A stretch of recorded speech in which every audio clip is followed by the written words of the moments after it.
여러분 얼마 전에 상당한 인기를 끌었던 신과 함께라는 영화 기억하십니까? 이번 시간은 바로 신과 함께하는 시간인데요. 그냥 신이 아니라 여론의 신 김봉신 메타보이스 부대표와 함께하는 시간입니다. 한 주간의 지난주에 나왔던 여론조사들 그리고 앞으로의 그 여론조사를 통해서 앞으로의 전국 전망 해보는 시간인데요. 오늘도 메타보이스의 김봉신 부대표 나와 계십니다. 와, 큰일 날 뻔했어. 김봉신 이사 이렇게 할 뻔했어요. 김봉신 부대표님 나와 계십니다. 어서 오십시오. 안녕하십니까? 예. 자, 최종 투표율 48.51%입니다. 국민의힘 전당대회 투표율 48.51%로 최종 집계됐고 작년 전당대회 38 전당대회보다 6.59%포인트 낮은 수치라고 나와 있습니다. 어떻게 보십니까? 예, 뭐 조금 낮기는 한데요. 뭐 아주 낮은 거는 또 아니네요. 예, 아주 낮은 투표율이라고 보기도 좀 어렵습니다. 왜냐하면 이게 이제 상대적으로 지금이 언제입니까? 지금 선거 끝났지 않습니까? 예. 선거 끝났으면은 선거로 끝났기 때문에 좀 이완되는 게 있습니다. 민주당 같은 경우에도 이제 선거가 끝나서 권리당원들이 좀 빠져나가고 막 했었지 않습니까? 그게 선거 끝나면 자연스러운 현상입니다. 예. 이게 이제 선거 때 막 이렇게 당원들을 모집을 했다가 그때 좀 빠져나가고 이제 이완되고 하는 게 있기 때문에 지금 사실 선거 끝난 시점에서 48, 9면은 그렇게 낮게 느껴지지는 않고요. 48.51. 예, 48.5니까 48.5. 예, 49 뭐 반올림하면 49지 않습니까? 예. 그 정도면은 나쁘지 않죠. 왜냐하면은 그러면 이제 작년 2023년 38 당대회 때를 본다면 그때는 그 준비를 하는 선거를 준비하던 때죠. 그렇기 때문에 좀 그리고 또 차이가 허니문 있다. 시기였잖아요. 허니문 시기였죠. 그죠? 1년이 채 안 된 당선되고 거의 이제 10개월. 딱 1년 됐던 취임하고서는 한 1년이 안 된 그 시점이었기 때문에 뭐 대통령 윤심도 작용을 했다 하면 그때가 오히려 더 올라갔으면 올라갔지 하는 생각이 들고요. 더군다나 이번 후보들을 보게 될 것 같으면 영남 분들이 없습니다. 한동훈, 나경원, 윤상현, 원희룡 모든 분들이 이 영남 분들이 아니세요. 근데 작년 38 당대회 때는 김기현, 뭐 울산, 안철수, 부산 그리고 천하람, 대구 뭐 이래서 하여튼 출신 지역이라든지 아니면 자기가 뭐 근거로 두고 있는 지역이 영남 쪽이었거든요. 그 TK에서 무려 두 명이 나오고 했다라고 하는 거는 뭡니까? 지금 책임 당원 구성 자체가 영남 쪽에 꽤 많이 한 40% 가까이 포진하고 있다. 이렇게 따진다면 지금 이번에 영남 인물이 등장하고 있지 않은 그런 당대회로 따졌을 때의 투표율은 그렇게까지 낮은 건 아니다. 또 하나는 민주당 같은 경우에 언제입니까? 2022년인가요? 이재명 당대표 당선되던 시기에 77.77%로 당선되던 시기에 그때의 권리당원 투표율이 37 정도였습니다. 그렇게 따지면 그때도 선거 끝나고지 않습니까? 이거는 총선 끝나고 해서 48.5라고 하면은 그렇게까지 낮다고는 생각이 안 되고요. 다만 이거를 작년 전당대회에서 한 6%포인트 빠진다 뭐 이랬는데 이게 어느 후보 지지세에서 체계적으로 빠진다고 해가지고 제가 봤을 때는 이 대세를 크게 흔들 수 있는 그런 것도 아니다라고 생각이 들고 저는 오히려 48.9, 48.5를 생각을 하면 이거는 역시 보수 성향의 유권자분들 국민의힘을 지지하시는 분들은 조직력이 조금 세다고도 볼 수 있다. 이렇게 전 해석을 합니다. 그러면은 이 투표율이 뭐 어떤 후보한테 유리하고 불리하고 뭐 어떻게 보세요? 꼭 뭐 어느 후보에게 유불리로 가지 않는데 방금 말씀드렸다시피 어느 후보의 지지자들이 통으로 빠졌다. 그 얘기는 한동훈이 우세했으니까 한동훈 후보의 지지하시는 분들이 통으로 다 빠졌다 하더라도 이거 제가 생각했을 때는 대세에 아주 큰 지장은 없을 것이다라고 보고요. 그렇지만 이것도 섞여서 빠지는 거기 때문에 사실상 여론조사라든지 당원조사라든지 그 결과가 있다고 한다면 거기에서 큰 영향은 없을 것이다. 이렇게 봅니다. 그렇군요. 그리고 일단 그러면 큰 영향이 없다. 이렇게 한다면 결선 투표가 치러질 확률은 그렇게 높지 않다고 보시는 거 아니에요? 저는 만약에 제가 이거를 뭐 내기를 해서 배팅을 해야 되는 그런 상황이라고 한다면 저는 결선 없는 원샷으로 끝날 가능성이 크다. 이쪽에 좀 더 무게를 두고 있습니다. 왜 그런가 하면 여러 가지가 있는데요. 제가 그 여론조사를 이래저래 보고 했을 때에 만약에 여러 가지 그 뭡니까 지금 있었던 뭐 폭로전이라든지 이런 것들 때문에 한동훈 전 비대위원장이 타격을 받는다라는 가정하에 제가 이제 계산을 해봤는데 그래도 절반은 넘더라고요. 계산을 해봤을 때. 그래서 일방적으로 타격을 받지도 않고 있을 뿐더러 그렇다 하더라도 절반은 넘을 것 같다라는 그런 대충 저의 이제 그 계산이 있었습니다. 그래서 저는 지금 만약에 결선에 갈 거냐 말 거냐 이렇게 말씀하신다면 저는 안 갈 확률이 크다. 원샷으로 끝날 확률이 크다. 네. 자꾸 원샷 그러니까 무슨 소주 마시는 기분이 자꾸 나는데.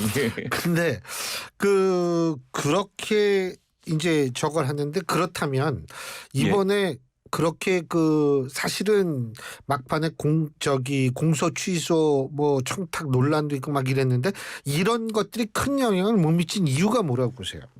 그건 이제 여러 가지가 있는데요. 첫 번째는 제가 생각했을 때는 그러니까 이게 대항마 인식인데 민주당이 이재명 전 대표와 어깨를 나란히 할 수 있는 인물은 사실 한동훈 전 비대위원장밖에 없다라는 생각들을 많이 하시는 것 같습니다. 그건 이제 여러 가지 조사에서 거의 대등했었다가 이제 총선 지나고서는 약간 빠지는 상황이었지만 그래도 만약에 본다면 누군가 이 4명 중에 누군가가 만약 이재명 전 대표가 호랑이라고 한다면 아니 보수 쪽에서는 뭐 사자라도 한 마리 키워야 되는 거 아니냐 뭐 이런 생각을 만약에 당원 또 지지자들 하신다면 그 대상이 될 수 있는 사람으로서 언급될 수 있는 인물이 그러니까 인물 그 중량감 때문에 한동훈 이렇게 되는 게 하나가 있고요.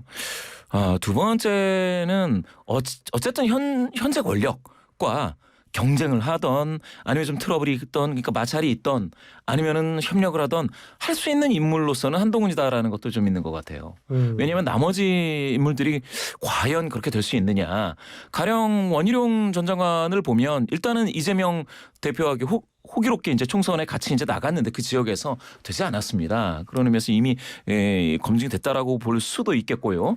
그리고 나서 당대표가 됐는데 그러면 또 대통령실 윤석열 대통령실의 입김에 그냥 막 흔들릴 수 있는 거 아니겠느냐라는 판단도 있어서 사실 이제는 미래 권력을 준비해야 된다라고 생각하시는 만약에 보수 유권자 분이 계신다면 그분이 선택할 선택지는 한동훈 쪽으로 많이 기울 수가 있겠다라는 겁니다. 그래서 제가 봤을 때는 이게 그렇게 크게 영향을 미치지 않을 것이다.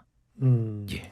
그러면 이번에 막 난타전 벌이고 이랬는데 이번 전당대회 컨벤션 효과는 있을 거라고 보세요? 국민의힘? 컨벤션 효과가 일부 있었는데 제가 생각을 하면 지난주 갤럽 조사를 말씀드려도 되나요? 지난주 갤럽 그 조사에 말씀하시고 싶은 거 다 말씀하세요.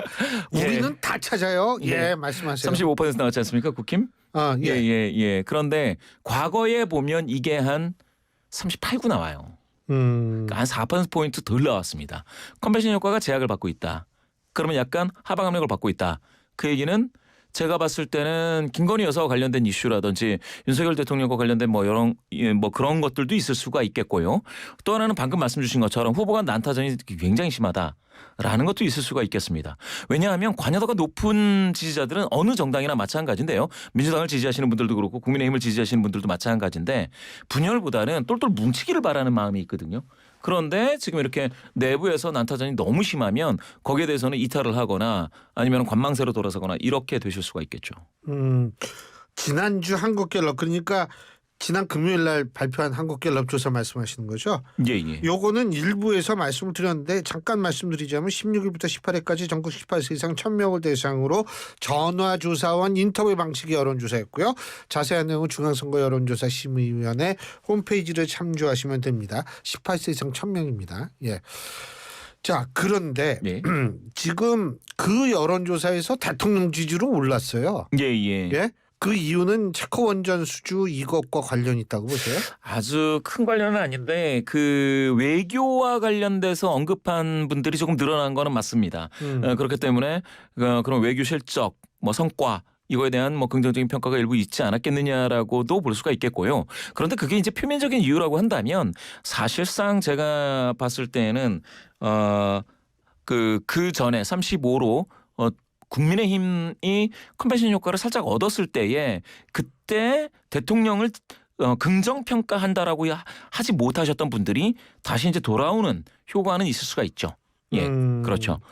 그렇지만 그것도 대통령 긍정률이 아직은 30% 선을 넘고 있지 못하기 때문에 상당히 눌려 있는 상황은 맞습니다. 그 여론조사에서 민주당 지지율은 떨어졌더라고요. 민주당 지지율 27%. 27이 됐습니다. 예, 왜 그래요? 제가 봤을 땐 민주당의 전당대회가 그 국민의힘과 약간 다르게 지역을 순회하는 방식이지 예. 않겠습니까? 그렇게 되다 보니까 그 지역 중에 큰 지역에서 이제 폭발력이 있으면 그때는 좀 이게 이제 상방압력을 받아서 한번 올라가 주는데 폭발력이라는 게 뭐예요? 그쪽에서 이제 크게 사람들을 모으고 뭐 큰 지역 있지 않습니까? 수도권 뭐 경기 이런 데서 좀 뭐랄까 많이 이제 지지세를 확보하면 좋은데 지금은 그런 단계가 아닙니다. 그러니까 전당대회 컨벤션이 두 당이 같이 부닥쳤을 때는 국민의힘 컨벤션이 더 센 거는 맞습니다. 예, 지금은 그렇기 때문에 민주당이 그 전당대회 컨벤션의 효과를 못 가져가는 거죠. 지금은 그 눌려 있는 겁니다. 왜 같은 전당대회 하고 있는데 저러느냐? 그럴 수 있습니다. 예. 90%가 나오니까 그런 거 아니에요? 그게 이제 흥행 부분인데요. 좀 조국 혁신당이라든지 뭐 더불어민주당의 흥행이 당 대표와 관련해 가지고 너무 이제 정해져 있는 사람이 그대로 되는 듯한 뭐 그런 분위기라서 흥행은 사실상 그 중도 성향이신 분들이 봤을 때는 아주 흥행몰이를 하고 있지는 못하다라고 저도 생각을 합니다. 그런데 끝나고 나서 무엇을 하느냐에 따라서 또 다르기 때문에 그거는 한 차원 이따 봐야 된다는 것이죠. 왜냐하면 그거는 그겁니다. 한동훈 전 비대위원장이 당대표가 당선된다고 하더라도 이와 같이 그 경선 과정에서 상처를 많이 입고 그 논란 속에 쌓인 상태에서 50%를 좀 넘은 정도로 당선이 되는 것과 만약에 민주당 이재명 대표가 막 90% 아우 진짜 숫자가 이제 아주 그냥 큰 숫자라 90%로 뭐 당선되는 경우에 이게 있을 수가 있습니다. 방금 말씀 주신 것처럼 그래도 뭐 민주주의에 이렇게 좀 더 가까운 건 한동훈 아니냐 이렇게 생각하시는 분도 있을 수가 있는데요. 둘이 그러면 중량감을 맞붙여 놓고 봤을 땐 그러면 이재명이 더 세지 않느냐 이런 사람들도 있을 수가 있거든요. 그거는 지나고 봐야 됩니다. 그래서. 저는 사실 민주주의 국가에서 당내 선거든 뭐 전국 단위 선거든 90% 이상 나오는 거 막 어떤 때 99.99 막 92% 이런 경우는 전 기억이 없어요. 예. 그렇게 보시면 그러니까 그게 아마 교수님께서 교수님이시기 때문에 더 그러실 것 그런가요? 같은데. 예. 정치학에서는 그렇게까지 높은 지지도를 잘 생각을 안 하지 않습니까? 생각을 할 수가 없죠. 어떻게 다양성 사회를 우리가 전제로 얘기를 하는데 90%가 나올 수가 있습니까? 예. 근데 컨벤션 효과가 조금 더 있을 수 있다. 근데 보통 컨벤션 효과는 2주 정도 가죠. 그거는 이제 이슈에 따라서 다른데요. 방금 말씀하셨듯이 다른 이슈가 없으면은 기본적으로는 2주인데 계속해서 받쳐주는 이슈가 있으면 최소 4주, 6주 정도 갈 수가 있습니다. 그러니까 같은 국민의힘인 경우 2023니까 작년 3.8 전대는 그렇게 길게 가지를 못했습니다. 거의 없었죠. 예, 확 꺾여버렸습니다. 오히려 컨벤션이 있기 전에 컨벤션 사전 효과로서 발생한 게 좀 올라왔다가 컨벤션 끝나자마자 확 꼬꾸라지는 모습을 보였었는데요. 그와는 달리 올해 총선을 앞두고 그 설 연휴 직전에 있었던 내부 컨벤션 즉 그 기존 국회의원들 기존 배지들의 경쟁력 조사 같은 거를 했을 때는 이게 좀 길게 갔습니다. 왜냐하면 그때는 윤석열 정부의 의료 개혁과 관련된 이슈에 대해서 중도 성향이신 분들이 좀 같이 거기에 이제 찬성을 했습니다. 원칙적으로는 찬성. 그런데 해법에 대해서는 갸우뚱했던 건데 원칙적으로 의료 개혁은 필요하다라는 거에 찬성하는 흐름은 좀 있었거든요. 그거를 타고 가다 보니까 이게 약간 길게 갔죠. 그래서 4주에서 5주 간 거니까요. 그러면 이제 컨벤션은 그 내부 컨벤션이 얼마나 가느냐는 그것도 봐야 됩니다. 그런데 지금 보시면은 제가 봤을 때 김건희 여사 그 검찰 수사받는 그런 이슈라든지 이런 거를 봤을 때는 여당의 전대 컨벤션이 길게 갈 수 있을까에 대해서는 저는 의구심이 있습니다. 검찰총장 패싱 논란 뭐 이런 것들. 그렇죠. 오히려 그러니까 여당은 노력해가지고 좀 컨벤션을 얻으려고 한다면 대통령실 특히 이제 김건희 여사발 그 어떤 이슈 때문에 그게 묶이는 그런 현상도 볼 수 있겠습니다. 그러면 어쨌든 지금 보실 때에는 이번 전대에서 컨벤션 효과가 있긴 있지만 그렇게 오래 가지는 않을 것이다라고 전망하시는 거네요. 그렇습니다. 예. 그러면은 한동훈 만일 후보가 당선된다라고 가정을 했을 때에는 한동훈 후보도 빨리 어떻게 이슈를 좀 발굴해야겠네요. 발굴해야죠. 예, 알겠습니다. 오늘 말씀은 여기까지 듣죠. 고맙습니다. 감사합니다. 예, 지금까지 메타보이스의 김봉신 부대표와 함께했습니다.